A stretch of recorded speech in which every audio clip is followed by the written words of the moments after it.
Bom, na última aula, a gente começou a estudar os crimes contra a vida da pessoa humana.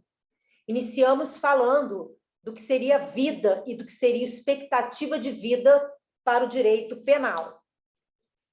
E aí nós começamos com o crime de homicídio, falamos do artigo 121 caput, vimos o homicídio privilegiado, que é o parágrafo 1º do 121, falamos sobre a questão do homicídio qualificado, parágrafo 2º, deixei para vocês pesquisarem a respeito do homicídio qualificado privilegiado, falamos sobre as circunstâncias qualificadoras do parágrafo 2º, falamos a respeito do parágrafo 2º-A, que vai explicar o que seriam razões de condição de sexo feminino para efeitos de tipificação do feminicídio.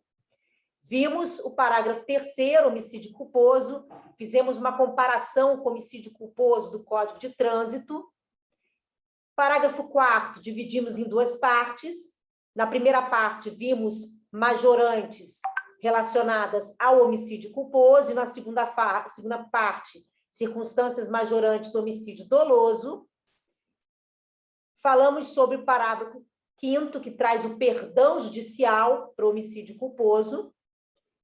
Vimos as causas de aumento de pena dos parágrafos 6º e 7º, e com isso fechamos o artigo 121 do Código Penal. Vamos agora dar continuidade aos crimes contra a vida da pessoa humana. O artigo 122 sofreu alterações em dezembro de 2019 pela Lei 13.968. Essa lei acresceu ao artigo 122 a automutilação. Então, a partir de dezembro de 2019, induzir, instigar ou auxiliar outrem a automutilação passa a ser crime tipificado no artigo 122 do Código Penal. Então, hoje, o 122 traz o induzimento, instigação e auxílio ao suicídio ou à automutilação. O motivo ensejador desta alteração de dezembro de 2019 foram condutas praticadas através de jogos virtuais, como, por exemplo, a baleia azul, que eu tenho certeza que vocês devem lembrar. Um jogo virtual em que a baleia azul fazia para os jogadores desafios, começando por pequenos desafios, como, por exemplo, ficar um dia sem escovar os dentes, e isso ia cada vez se tornando mais dificultoso, até que o momento em que a baleia desafiava o jogador a se automutilar. Depois tivemos também o jogo da moma, e isso fez com que o legislador entendesse que haveria necessidade de criar um tipo penal específico para o induzimento, instigação e auxílio à automutilação. O grande problema, e aí vem a crítica em relação a essa tipificação, é que o legislador escolheu o artigo 122, talvez em razão dos núcleos do tipo instigar, induzir e auxiliar, que já estavam ali no 122 do Código Penal. O problema é que, na instigação, no induzimento e no auxílio à automutilação, o dolo não é de matar, o dolo é de lesionar. Ah, mas o sujeito ele pode ter dolo eventual na morte. Dane-se se a vítima, ao se automutilar, morrer. Mas isso é muito específico, né? A presunção de dolo, ela vai de encontro à responsabilidade subjetiva no direito penal. Então, a gente precisa realmente verificar, caso a caso, se havia esse dolo eventual. Porque, a priori, quando você induz, instiga ou auxilia outrem a automutilação, o que você quer é que ela se lesione. Porque se você quer que ela morra, você induz e instiga ao suicídio, que já estava previsto ali no 122. Então, nós estamos dentro de um capítulo que tipifica crimes contra a vida. O bem jurídico tutelado neste capítulo é a vida da pessoa humana. Mas nós temos um capítulo que vai proteger a integridade física da pessoa humana, que é o capítulo 2, que vai tratar da lesão corporal, artigo 129. Então, muitos doutrinadores criticam e entendem que o legislador equivocou-se ao colocar dentro dos crimes contra a vida um crime que caberia de forma muito mais adequada no capítulo da lesão corporal. O legislador poderia perfeitamente ter colocado ali um 129A ou um parágrafo dentro do artigo 129 para tratar especificamente dessa conduta de induzir, instigar ou auxiliar à automutilação. Essa crítica também vai repercutir na competência para processo e julgamento deste crime. Porque quando nós temos um crime contra a vida, esse crime vai, quando doloso, a júri popular. A competência é do tribunal do júri, a lei prevê um procedimento especial para esses crimes. E quando o sujeito induz, instiga ou auxilia outrem à automutilação, por estar dentro do 122, por estar dentro do capítulo que trata dos crimes contra a vida da pessoa humana, ele vai acabar indo à júri popular. E aí vem a doutrina e diz, mas isso é um absurdo, porque ele não é um crime essencialmente contra a vida. Porque o dolo, na instigação, induzimento e auxílio à automutilação, não é um dolo de matar, é um dolo de lesionar. Tanto é que, se vocês olharem o parágrafo 7º do 122, ele vai dizer que quando a vítima morre, o sujeito tem que responder por homicídio. Ele remete ao 121. Né? Então, a gente tem aqui, para a maioria da doutrina, um equívoco quanto à questão topográfica da inclusão da instigação, induzimento e auxílio à automutilação no artigo 122. Mas é o que temos. E a gente tem que trabalhar com legalidade. Se ele está aí no 122, é aqui que a gente vai estudar esse tipo penal. Apesar das críticas, e lá no processo penal vai se discutir se esse crime iria ou não à júri popular. Visto isto, vamos entender os núcleos do tipo: induzir, instigar e auxiliar. Induzir é fazer surgir a vontade. O sujeito não pensava naquilo, mas você foi lá e plantou a sementinha do mal na cabecinha dele. Instigar é aumentar uma vontade que já existia, você ir lá e regar a sementinha que já estava lá na cabecinha da vítima. E o auxílio tem que ser um auxílio material, como, por exemplo, emprestando a faca, emprestando a arma. Nós temos aí 3 verbos. Então, este crime é o que a gente chama de crime plurinuclear, também chamado de crime de conteúdo variado, também chamado de crime de ação múltipla ou tipo misto alternativo. Plurinuclear, crime de conteúdo variado, crime de ação múltipla ou tipo misto alternativo, porque ele tem mais de um verbo, mais de um núcleo. Por ser um tipo misto alternativo, a gente vai aplicar aqui o princípio da alternatividade. Quando, no mesmo contexto fático, o sujeito ativo executa mais de um dos núcleos do tipo, ele responde pelo crime uma única vez. Então, o princípio da alternatividade. Quando, no mesmo contexto fático, o sujeito executa mais de um dos núcleos do tipo, ele responde pelo crime uma única vez. Então, se eu induzo a Letícia ao suicídio e ainda empresto a arma para ela suicidar, eu vou responder pelo 122 uma única vez, mesmo tendo executado 2 núcleos do tipo. Isso porque foi no mesmo contexto. Agora, se eu, por exemplo, induzo a Letícia ao suicídio e auxilio a Vitória a suicidar, aí o contexto fático mudou, eu cometo o crime 2 vezes. Suicidar não é crime, porque o direito penal não pune a autolesão. É o princípio da alteridade. O princípio da alteridade determina que o direito penal não pode punir a autolesão. Então, quem tenta suicidar não comete crime.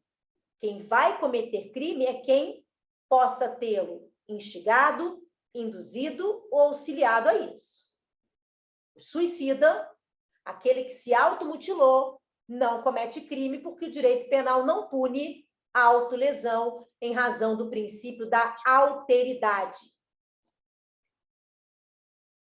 A Lei 13.968, de 2019, também alterou a pena do 122. Na verdade, ele acresceu parágrafos ao 122 e trouxe várias penas, dependendo do resultado naturalístico. Então, se dessa indução, dessa instigação, desse auxílio, a vítima sofre lesão leve, a pena é do caput, reclusão de 6 meses a 2 anos. Se ela sofre lesões graves ou gravíssimas, a pena passa a ser de reclusão de 1 a 3 anos, parágrafo 1º. Se a vítima morre, aí a pena passa a ser de reclusão de 2 a 6 anos, conforme o parágrafo 2º. É interessante porque se a gente tem aqui crimes contra a vida, a consumação só ocorreria quando a vítima morresse. Então, tanto no parágrafo 1º quanto no caput, a gente tem uma tentativa. A consumação mesmo está no parágrafo 2º. Se pensarmos que são crimes contra a vida, e que, portanto, o resultado naturalístico para efeitos de consumação é a morte. Então, o parágrafo 2º traria a pena do crime consumado. A pena do parágrafo 1º e a pena do caput seriam penas para o crime quando tentado. Isso no que diz respeito ao suicídio, porque no que diz respeito à automutilação, qualquer corte, ainda que seja um corte pequeno, leve, já seria a consumação do crime. O parágrafo 3º do 122, ele vai trazer majorantes ou causas de aumento de pena. Na verdade, essa palavra duplicar, ela tem controvérsia. No direito, na matemática, não. Se você perguntar para qualquer matemático, e eu perguntei, meu pai é estatístico, e eu fiz essa pergunta para ele, pai, duplicar e dobrar é a mesma coisa? Ele me respondeu, claro, filha, é a mesma coisa. Duplicar e dobrar é a mesma coisa. Duplicar e dobrar é fração? Claro, filha, é fração, assim como 1/3, 2/3, é uma fração.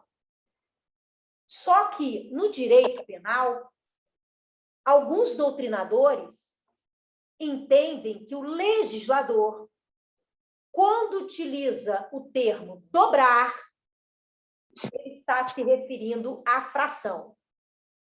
E aí seria uma majorante ou causa de aumento de pena, que seria considerado só na 3ª fase do sistema trifásico de dosimetria da PPL, que é a pena privativa de liberdade. Em penal 2, vocês aprendem o cálculo da pena, o artigo 68 do Código Penal. Verifica-se que adota-se o sistema trifásico para a dosimetria da PPL, da pena privativa de liberdade. Então, a majorante, que é sempre uma fração, é observada na terceira fase da dosimetria. Duplicar, para alguns penalistas, seria a pena mínima e a máxima duplicada. Então, duplicar, para alguns doutrinadores, seria qualificadora. Seria observado antes mesmo de começar a calcular a pena. Então, quem faz essa diferença entre dobrar e duplicar vai dizer o seguinte: no parágrafo 3º do 122, nesses casos, a pena do caput passa a ser de 1 a 4 anos, a do parágrafo 1º de 2 a 6 anos e a do segundo de 4 a 12 anos. Então, para eles, o parágrafo 3º traria circunstâncias qualificadoras e não majorante. Mas, como eu disse, isso é um equívoco dessa doutrina penal. Faltou aí perguntar para um matemático e verificar que duplicar e dobrar é a mesma coisa. Então, se duplicar e dobrar é a mesma coisa, o parágrafo 3º não seria qualificador, seria majorante ou causa de aumento de pena, que só seria observado na terceira fase da dosimetria da PPL. E aí a pena é duplicada se o crime é praticado por motivo egoístico, torpe ou fútil. Motivo egoístico e torpe é a mesma coisa, tá? Motivo torpe e motivo egoístico é a mesma coisa.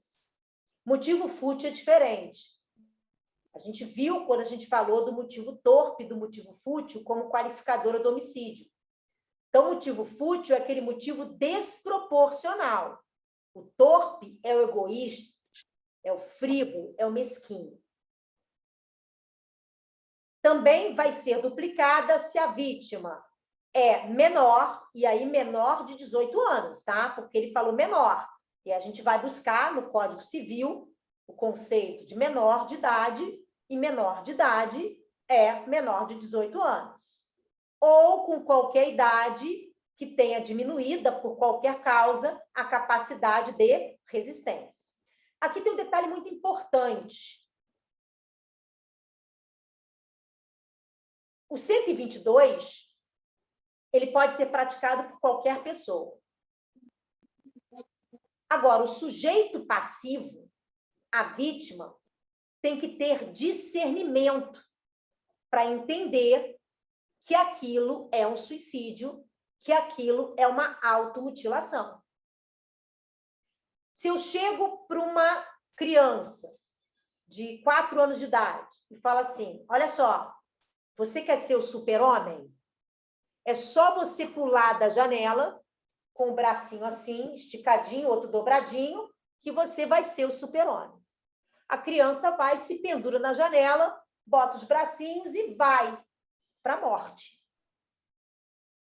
Eu não induzi a criança ao suicídio, porque a criança não tinha consciência de que aquilo era um ato de suicídio. Então, eu não estou enquadrada no 122. Eu me enquadro no 121. Eu matei a criança por autoria mediata. Lembra? Quando você utiliza de um não culpável para executar o núcleo do tipo. Então, eu seria autora mediata do 121 e não autora do 122. Vamos pagar a regra. Parágrafo 3º conta da diz pessoa assim, física, estou mandando que a pena é duplicada no 122 quando a vítima é menor, tudo bem, né? Desde que tenha discernimento. Ou diminuída a capacidade de resistência. Tudo bem, desde que tenha discernimento. Tá? Tem que ter muito cuidado, porque um doente mental, por exemplo, não entra aí. Encosta a porta aí. Eu digo para um doente mental, para ele pular da janela, porque ele vai voar igual um passarinho, e ele acredita e pula, eu não estou enquadrada no 122 com a pena duplicada pelo parágrafo 3º, inciso 2. Não, eu estou no 121. Eu matei por autoria mediata. Então, mesmo tendo a pena duplicada, o menor de idade e a pessoa que não tinha capacidade de resistir, a gente tem que sempre verificar se essa vítima tinha discernimento para entender que aquilo ali se tratava de uma automutilação ou que tratava-se de um efetivo suicídio. O parágrafo 4º, ele vai trazer aumento de pena. Olha só, aqui ele já usou o termo dobro, né? Então, por isso que alguns doutrinadores vão dizer que dobrar é diferente de duplicar, porque uma hora ele usa duplicar, outra hora ele usa a palavra dobro, né? O que não quer dizer nada, ele pode variar, né, a locução, ele pode variar o vocabulário. Isso não quer dizer que dobro seja diferente de duplicar, mas enfim. Então, o parágrafo 4º traz majorante ou causa de pena quando o crime é praticado por meio de rede de computadores, redes sociais ou transmitido em tempo real. Isso muito em razão... Estou ocupado, estou com o negócio. Que é praticada através de conversas com as vítimas por redes sociais, no privado, e por WhatsApp.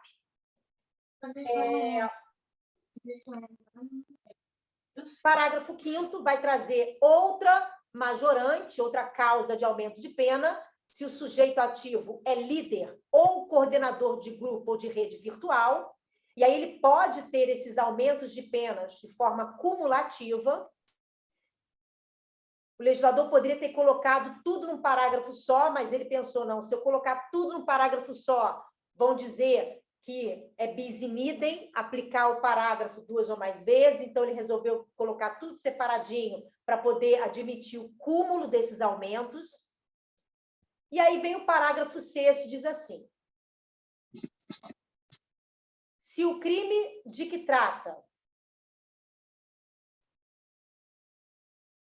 o parágrafo 1º deste artigo resulta em lesão corporal de natureza gravíssima e é cometido contra menor de 14 anos ou contra quem, por enfermidade ou deficiência mental, não tem o necessário discernimento para a prática do ato, ou seja, aquelas pessoas que, para o legislador, não entendem o que é suicidar e o que é se automutilar.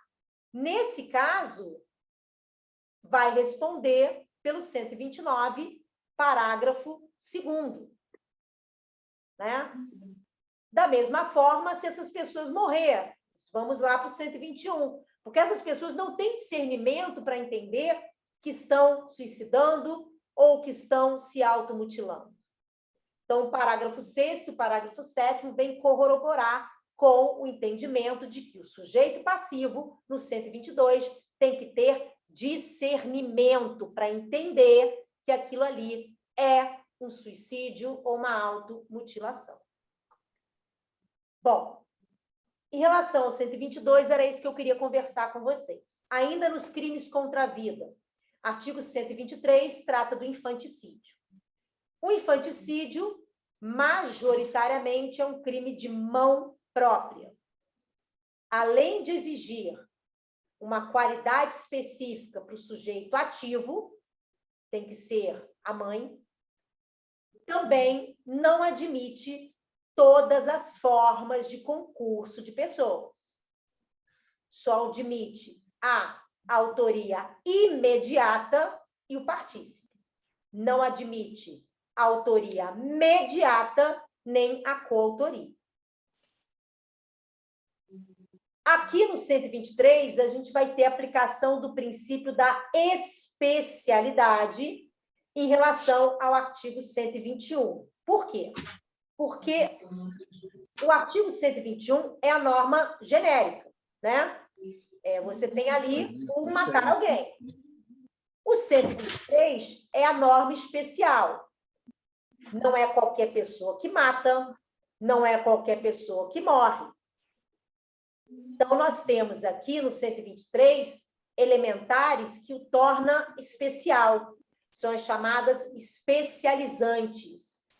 E aí, no conflito entre o 123 e o 121, a gente aplica o 123 pelo princípio da especialidade. O sujeito passivo também não é qualquer filho. Tem que ser o filho recém-nascido. Então, por exemplo, se a parturiente mata o filho de 5 anos de idade, mesmo que ela estivesse sob influência do estado puerperal, mesmo que fosse durante ou logo após o parto do recém-nascido, o fato dela ter matado o filho de 5 anos de idade faz com que ela responda por homicídio, artigo 121. Para ser infanticídio, ela tem que matar o filho recém-nascido. Influência do estado puerperal. Primeiramente, o estado puerperal ele é cientificamente comprovado, é o chamado puerpério, que ocorre com a retirada da placenta. Então, toda mulher que tem bebê entra em estado puerperal quando é retirada a placenta. Isso não quer dizer que esse estado puerperal, o puerpério, possa influenciar o psíquico da parturiente, tá? O que está comprovado cientificamente é o estado puerperal. A influência psíquica do estado puerperal é que é discutível. Não tem, para alguns doutrinadores, comprovação científica. E aí entra uma discussão relevante para a tipificação, porque isso é uma elementar do crime, se isso existiria e se isso teria sido uma criação da década de 40 para justificar homicídios praticados por suas mães contra os recém-nascidos, quando eram praticados por freiras que engravidavam, por filhas de burgueses que engravidavam sem estarem casadas. Então, elas matavam o próprio filho logo após, durante o parto, e aí teria-se criado essa influência do estado puerperal para, de certa forma, justificar e amenizar aquela conduta, trazendo uma pena infinitamente mais branda e menor do que a do homicídio. Temos aqui uma detenção e de 2 a 6 anos, por conta dessa influência do estado puerperal. Há quem defenda que isso existe e não precisa nem de perícia. Toda mãe que mata o recém-nascido durante ou logo após o parto, presume-se que ela estava sob influência do estado puerperal e vai ser sempre infanticídio.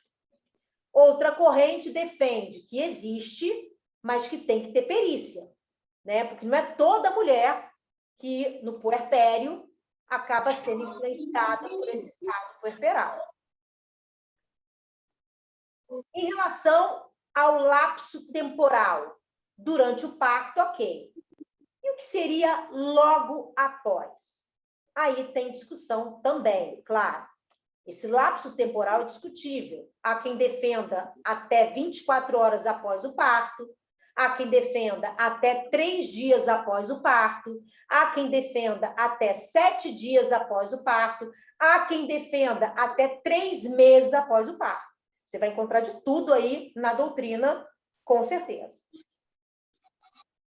Agora, este crime vai a júri popular. Quem vai decidir se foi infanticídio ou não são os jurados, o conselho de sentença, formado por 7 pessoas do povo. E aí, tudo pode acontecer, uma caixinha de surpresa. O juiz vai perguntar aos jurados se ela estava sob influência do estado puerperal, se foi logo após o parto, e dependendo da maioria dos votos, isso pode enquadrar no infanticídio ou não. Para enquadrar no infanticídio, tem que estar todas essas elementares por conta do princípio da legalidade, senão vai cair no 121 do Código Penal. Bom, para a gente fechar os crimes contra a vida, nós temos o crime de aborto. E aí nós temos que pensar que a lei não prevê modalidade culposa para esse crime. Aliás, o único crime contra a vida que admite a modalidade culposa é o homicídio. Parágrafo 3º do 121.